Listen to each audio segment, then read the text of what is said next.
Taylor that I almost called Tyler, so now I'll take a deep breath and get started. So our goal was to design a garden for the Denver Urban Garden Organization, and Denver Urban Gardens were established in 1985, and they grew from an idea to now they have 120 community gardens, including 30 school gardens. And their goal is to really secure sustainable land for gardens, support organizations, really create these gardens for extraordinary places for learning and healthy living, and then link gardens to related local food systems and policy. And they really, at the same time, create education programs designed to assist the underserved population. Slide. And so our challenge is that Denver Urban Gardens, it's very exciting, they are having new space that they're moving into. And as part of this space, there was a lot that's catty-corner to the space that they want to turn into a Denver Urban Garden, but also to have it be a demonstration garden as well. And we were invited to pull together the elements of the demonstration garden and incorporate permaculture principles, but at the same time, Denver Urban Gardens has been doing this for a long time, so really respect the approach that they already use that has worked so successfully for them.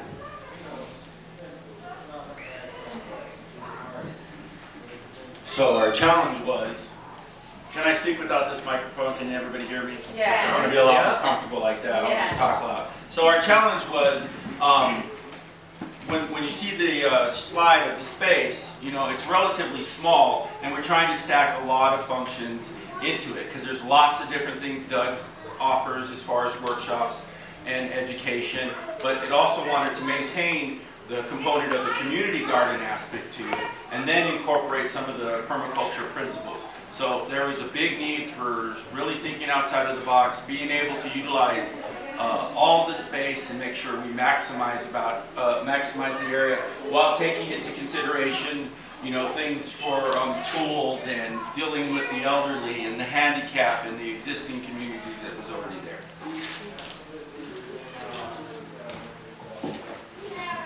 So this is our site. It's at 33rd and Arapahoe, and it's a very diverse area. There's industrial, there's up-and-coming commercial and retail, there's residential, a lot of different incomes. So an ever-changing, growing neighborhood. That's our site there in yellow. It is catty corner to the new Doug offices, and so they're really seeing this space as a showcase of garden technologies and what they're interested in projecting back out into the community, really again seeing it as a demonstration space. There's a photograph of the site. It's fairly simple, fairly flat, wide open site. It's surrounded by low-income housing on more or less all sides. There's an alleyway right there next to us, and wide open, lots of possibilities. This is a really important image right here that we were focusing on. Again, the new Doug building is catty corner to the site. So we're really trying to emphasize the connection from the site to the new Doug facilities. And it's got this wonderful tree right here at the corner that forms half of an arch. So something that we're going to look at later is kind of completing that arch, the trellis, and creating an entryway into the site using the existing tree. This is the base map presented to us by Doug. Our initial zone and sector analysis, it's really an ideal site in a lot of ways. It's got full sun more or less all year long. The buildings and trees don't really shade it. It's largely protected from wind. The main kind of flow that we're focusing on is connection to the neighborhood, how it addresses the neighborhood and how it addresses pedestrians and visitors and how it brings them into the site. So the arrows there in the corner are one of the primary connections, again, back to the Doug building and to the neighborhood as a whole. And so if we were going to call something, looking at the zones, the entire site is away from, across the street from the Doug building, but at the same time, this entryway right here would be, for this garden, a zone 1 or 2, because the idea is that this would be where they would bring their people in that they wanted to demonstrate the garden to, and then come into the garden. So we showed a slide a little bit ago, and if we could go back to that real quick. We met with Michael Buckenow, who is going to be here any moment. Yay, Michael, thank you. We met with Michael, and he really went through all the considerations that he would like us to think about. And it was very important that we read the Best Practices Handbook and that we looked at where they had been successful and then bring our own ideas into the process. Now we're ready for the next slide. And so we came together as a group, and one of the pieces of advice that we were given that I felt was very impactful was to not design right away, but to really brainstorm first and then come up with some initial design concepts. And I think that we as a group did a really good job with that. Then we came together and just started brainstorming the different, how the different take into account the different zones and sector analysis, knowing that community was very important, going through the list of considerations that Michael gave us. We had a really strong brainstorming session, and then we agreed to break up into different groups to start working on designs. This was a design that I initialized, but then came together with the group to really take to the next level, and they brought so much to it. And the idea was, it was very important that we had these dug spaces where community could come in and rent plots that were of equal size, but at the same time we wanted the demonstration gardens to demonstrate the permaculture principles. And again, just to tell the story a little bit, what was so fun about this part of the design process is Taylor was reading about patterns, Brenda was reading about Doug best practices, and we kept bringing back to, well, how could we improve the design to reflect those aspects? So this was one of the initial designs. This was a second design we did that we presented to the client on our first meeting with them. And just kind of took those initial ideas and kind of threw them off center to kind of try and look at a couple different options of doing things. Threw the meeting space off to the center and had kind of a tiered seating area looking at different size plots, kind of more of an irregular pattern. It was decided upon presenting these that there was a preference for more formal layout, more consistent sized beds, and more of an emphasis on community plots. Instead of typical Doug garden is more about individual plots, but this is much more about demonstration and community plots. So we ended up working that into the final design. And also, instead of just doing a layout, which is I think where we all went to initially, it was really important to Michael that we start thinking much more about the permaculture concepts instead of just doing a plan, which as a landscape architect he can do himself. Really, again, starting to get into guilds and patterns and really the meat of permaculture. So that's what we did. We started looking very carefully at some of the patterns, and these are some of the ones that we wanted to focus on. More than anything, seeing the garden as a community gathering space, really focused on education. So again, how do we relate to the community? How do we bring them into the project? And how do we use this as a way to teach them about permaculture and gardening in general? To that end, one of the big focuses that we'll get into is the central meeting area. This is an image of a possibility, again, turning it into kind of an art showcase, and with benches and trellises. We focused a lot on paths and goals. There's obviously a lot of circulation in the community garden. So instead of it just being utilitarian circulation, really starting to kind of enliven the paths and let them lead you somewhere, having places to stop along the way. Enclosure and connection, again, is also very important. There is a need for a certain level of enclosure and security for the neighborhood, but it's acknowledged that we're never going to be able to wall in the garden. So kind of having those implied barriers and having that be something decorative, something planting that still separates the garden as an individual piece, but allows connection and collaboration with the neighborhood. And again, on a smaller scale, looking at benches and trellises, finding these places where, as people are moving through the garden, giving them places to stop, to congregate, again, the idea of using this as a collaborative educational space. We wanted to really focus on the kids as well, give them really interactive displays and activities, and we looked at doing a small sort of tunnel that they could climb into and around and through. And, also trying to incorporate art, so that image on the top being kind of a bean teepee that the kids could crawl into. It's got artistic qualities, also allows the plants to grow up it. And then working in other pieces of art to that somehow kind of working with the plantings, allow them to interact with it.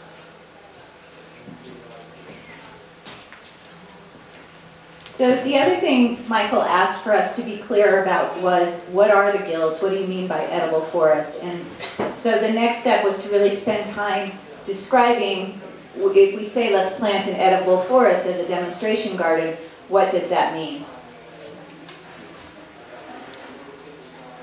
And so the purpose of an edible forest, or the definition, is that it's the art and science of putting plants together to form a woodland environment where the plants form mutually beneficial relationships.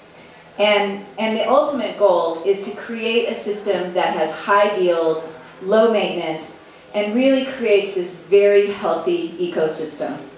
The primary thing to think about when creating an edible forest is space, how you're planting the different things that you're planting in order to make sure you're leaving enough space to create these beneficial relationships. And so these are a whole bunch of details, and I'm not going to read through every one, but for example, when you're planting your fruit trees, they really need to be planted at least 7 feet apart so that you can make sure that there's room in between for the different shrubs. And the whole point of edible forest is that not only do you have different levels above ground, but also that you're selecting plants that really there are some plants that have deep tap roots to keep the soil from being compacted, that you're choosing nitrogen fixers, and what's exciting is that every plant you choose can be something that you can then use for food. And so this is just a suggested plant list that he can start with, or whoever adopts this garden can start with, and then certainly they can add ideas from there. So I focused on the Colorado Native Guild and on xeriscaping. They were a good thing to pair together. And what I did was I wanted to represent all parts of reasonable parts of Colorado that we could get. So the first thing I did to increase my space was I made sure that I used a lot of stone that we could, put dirt in and encourage things to grow in the crack, increasing the edge, and giving the opportunity for there just to be more of a living space that interact and was inviting, with xeriscaping and native foods. You're dealing with a dry climate, and it's ideal for here. I also elevated the space so that there'd be a drainage system that could show what runoff looked like, and in future projects, if they were to want to put in a cistern and a treadle pump system that they could utilize to demonstrate water flow. It also, by elevating it, created a lot of opportunities for things to grow in the crack. I'm a big fan of wild edibles, and so there's tons of them and lots of biodiversity and lots of things that people just don't know. So it was an opportunity to really showcase them all in one spot. And then so to go from the foothills to the high desert to the prairies down here and do a little gray water catchment, at the bottom, and allow the grasses and the flowering areas to kind of work together, and just showcase the complexity of the system. And so basically the slide was just talking about, why I think it's important, and it's an encouraged insects and wildlife that are accustomed to to the environment, to interact and be a part of it. So, you know, increase birds, increase bees, squirrels, lizards, all of that, have an opportunity to find an oasis within the city. These were some ideals that were, you know, inspiring to me. I love the way that the plants are working in and out. The stacked stone is encouraging things to grow in the cracks and increasing the edge just so it can maximize the yield. So, okay, the pantry garden, this niche of the demo site, we're going to have a pantry garden. And that's going to be for, it's called Project Angel Heart, and it's a local food bank. They work with Doug, and they also work with Randy's Kitchen in providing ready-made meals. So, and in conjunction with the Doug Food Pantry, which is going to be across the street on the corner, we're going to incorporate just a regular planting of vegetables that we can demonstrate in this area companion planting, so that we can provide the vegetables that the pantry is going to need, and also in this area, you know, show permaculture techniques by stacking function. And we're going to, you know, as you all know, gardening with kids, you know, really instills in them this like wonderful ecological ethic, and it, to me, encourages a lifelong of learning. So since kids are going to be coming to this garden with their parents, we're going to make a children's garden in this area. So in the children's garden area, we're going to have like a pizza garden, and it's going to be in the shape of a pizza so they can see the slices. And what that'll, you know, we'll have all the vegetables and herbs in there that, you know, will provide for a pizza. And the kids can, you know, get their hands in the dirt and just really get dirty. The sunflower houses, I saw somebody else had the same stock photo. Like this area, like what I really wanted to do is just put on like a living playhouse. Okay, so the sunflowers, corn, runner beans, squashes, edible annuals, and perennials. And so a small gap for the door, you know. And then what this would be is like a little area, once it grows in, it'd be like a little shady hangout for parents and their kids alike. It's going to attract all the beneficial insects, stacking functions, because like the food from this area would be beneficial for a bee garden, a beehive we have on the other side. And then the gourds and the squashes in there can be used for like musical instruments. They can be used, the herbs can be used for medicinals. So, you know, there's several things that can come out of this. Okay, so like I said, on the other side, one of the things in the Doug Best Practices Handbook they have is they encourage beekeeping, if it's done correctly. So we're going to suggest that Doug partner with a local beekeeping group or association, and then you know, we'll make like a butterfly buffet, a bee buffet. We're going to put all the plants in this area that will attract bees and butterflies. This will be beneficial to the hives that we keep. And then on top of that, all these bugs are going to be beneficial to the whole garden. So with that in mind, of course, stacking functions, but wait. You have a public service announcement. I wrote a haiku for you. So, civic-minded friends, stop the West Nile virus. Eat some mosquitoes.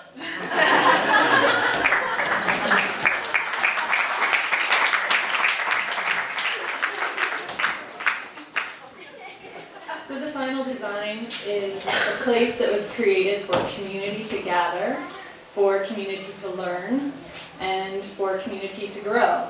And this is a place for Doug to come and hang out and demonstrate really great techniques, some of which you've already heard, most of which you've already heard. Now I'll tell you a little bit about how we place them within the space.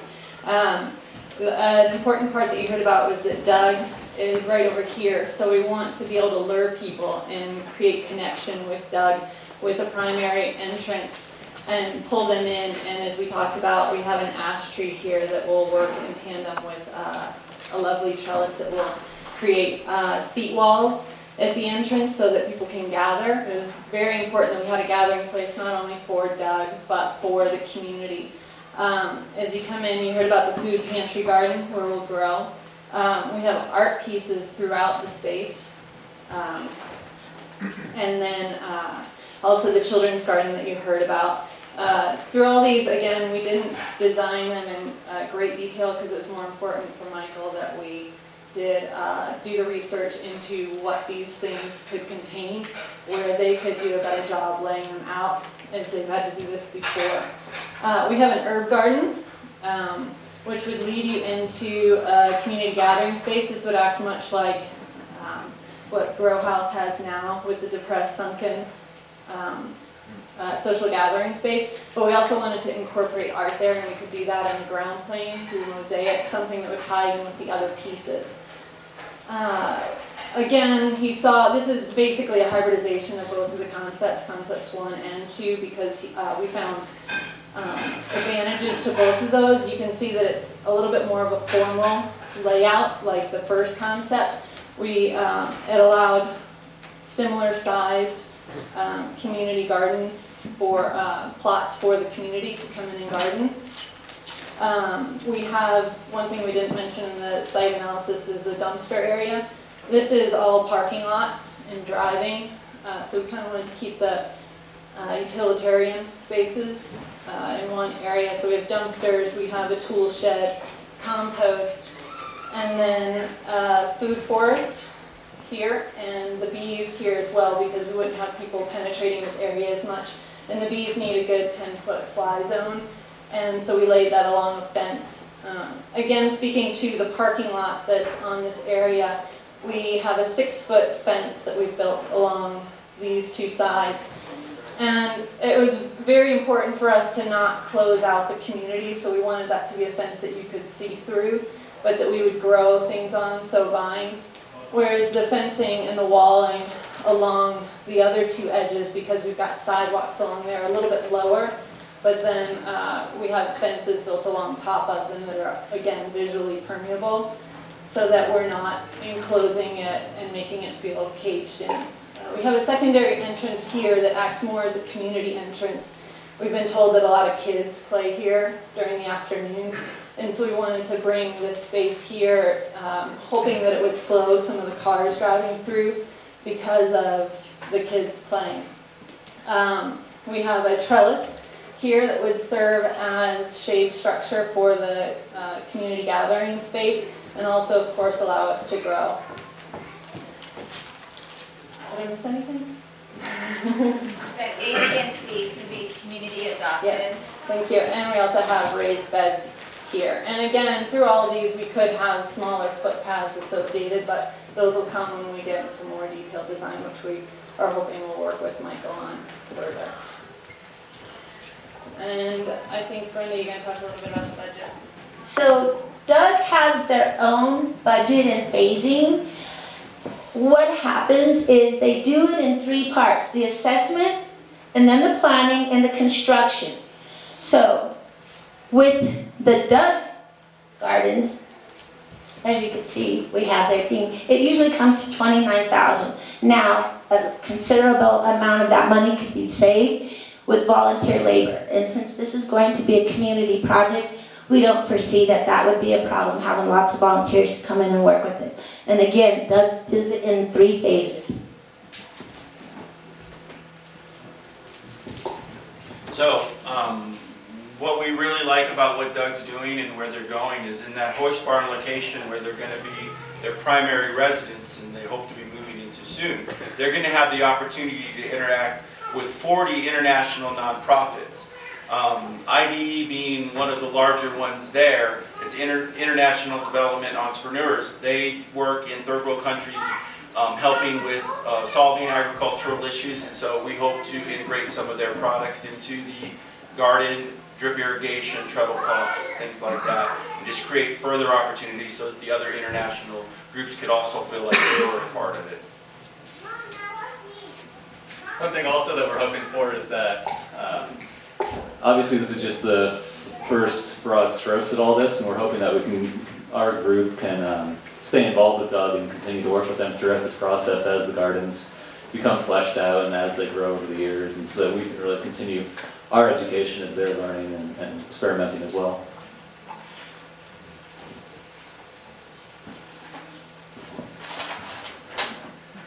That wraps it up.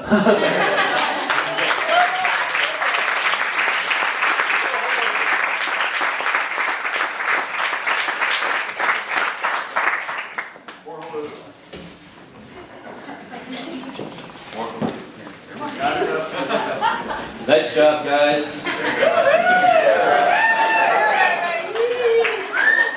you, class, for everything. Thank you very much. To start my feedback, I just want to say you gave a really excellent introduction to what Doug is. And I feel like you guys had a really great relationship with your client. It sort of seems like you had an ideal setup with that. So I actually want to give Doug and Michael a round of applause.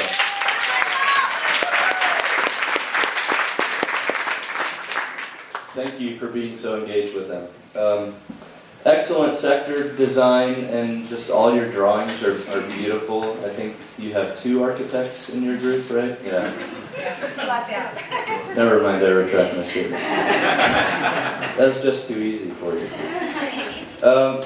Phenomenal process, design process, by actually going to them into one of the meetings and giving them a prelim. Even if your ideas weren't all the way fleshed out, you got to get feedback from a few of your ideas that you drew up. I've actually never seen in a short PDC like this a team give a prelim and then go and then make a final revision. So nice job with that. Michael, your stuff is great. The one piece of feedback I have is a lot of ecosystem education could happen with the sort of mountains and riparian and plains ecosystem mimic there, but I think that's awesome. Katie, step out of the dark. I can't see you. That's not really your fault. I think the lighting in that corner is really bad, but you were kind of in the dark. It's just sort of a presentational thing. I also wanted to hear more about how permaculture really influenced your decisions. Like, I got a really strong sense for your design process, but I didn't feel like I had a super clear perspective on how permaculture specifically informed your decisions. So I'll leave that at that. The last thing I want to say is I think that intersection between the Doug buildings and the garden is prime for an intersection mural and some sort of street art going on there, city repair style. I'll pass it off to Adam. Cool. Yeah, I also really appreciated the story you guys told of the design process, because I think that's something, for folks that don't know anything and see a final design, you don't really gain as much from it just by looking at what is up there as you do from hearing the process. Because as you guys now know, permaculture is so much about the process of how you get from A to Z. And I think you guys told that story really well. It would have been nice, as I mentioned in some of the other groups, to see the final design a little bit earlier. With that whole patterns to details idea. I think that applies to presentations as well as the design itself. Great drawings, like Jason was saying. Specifically, let's see, I loved Katie's explanation of the forest gardening and suggested species. I thought that was great. I would wonder though, how is that irrigated? What suggestions do you have for installation and maintenance? Things like that I think are just as important as the plants themselves. Michael, I love the xeriscape garden. Although I would question your call to elevate it, or at least all of it, because given our climate, the precious water that would fall on there, a lot of it would roll off if it's raised instead of sunken. So maybe looking at maybe some kind of gently rolling varied terrain, so you could mimic all kinds of microclimates within there. I love the pizza garden idea, Brenda. I love the sunflower house, although if it were me, I would make it a sunchoke house. Because above the ground it looks the same, but then you can stack that extra function of the edible tubers. And then the last comment I had was, with it being a demonstration garden, I feel like the kind of visual educational component is really important here, so I would have liked to see a little bit more thought around signage. The example of the Kepner Middle School garden and how they had that visual identity with the shovels, I thought that was great. And it would be neat to see something like that for this project as well, and hopefully, maybe that's something that you guys can do as you delve deeper into the details. They covered a lot. Shoot. So yes, everything they said. Something that I felt you touched on but was still missing was how this garden is going to impact the neighborhood. So I know you're limited in space, but you had, I think I counted 13 open plots for the community, which I imagine with with Doug being with 40 other organizations, like who gets access to those? And putting a fence up is partially necessary, but then maybe not lining the whole things because it's still going to be visual and allowing a little bit more interaction with the community because it looks like it's primarily apartments. So how are they going to be able to take the information from it being a demonstration garden back to their immediate community? Just seems like there's going to be potentially a lot of disconnect between that garden space and the surrounding area. Overall, I thought it was very good. I liked the enlivened paths and some of the language you used. I love the pizza garden, not only for children, but for adults. I think it was, like Adam said, a lot of opportunity for education in signs and the pizza garden or a salsa garden, if you look at it, it becomes more obvious. And then using the word pantry garden, we think we all have pantries, so what does that mean? Great educational opportunities there as well. And of course, bringing kids into it, because then kids can bring their parents into it. So very good overall. Thank you.